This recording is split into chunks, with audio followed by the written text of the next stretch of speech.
Let's exit the Perspective Inspector and open that of the Heliodon and set up the environment for our scene. In this inspector, you can define the way you wish to set your sun first of all. You can define an exact geographic location for your project. This is the first icon in the left-hand side of the inspector. In this case, you can set an exact date during the year, during the day, and you can also choose its placement on the globe from this list of cities. If you click the Edit button, you can add new locations to this list. You can simply create a new entry and introduce its coordinates, or open the map and set its position graphically.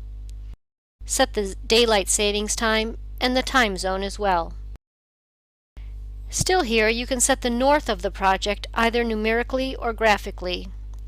The same north sign appears in the preview as visual feedback for your information. When this palette is open, the north sign is displayed in the 2D window as well. Here you can also edit it by grabbing the pointer and turning it into the desired direction. The sun can also be set manually.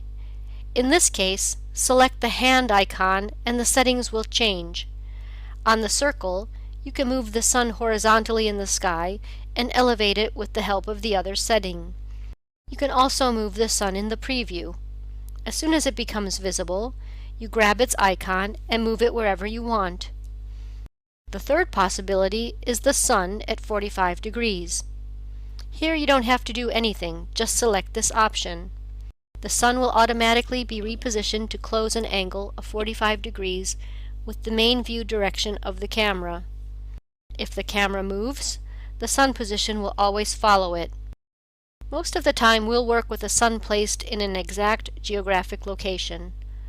With the other settings, we can adjust the characteristics of the light. First, we can set the power of the directly emitted light.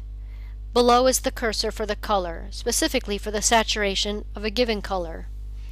By default, it is set at 0.5%, but you can increase by dragging the slider to the right to make the color more intense, or the contrary, decrease it and decolorize the light.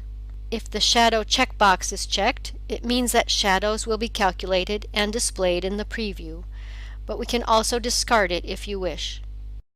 The sunbeam is a special effect, which appears only if the sun is in front of the camera. With the next two sliders, we can set the light emitted by the sky dome.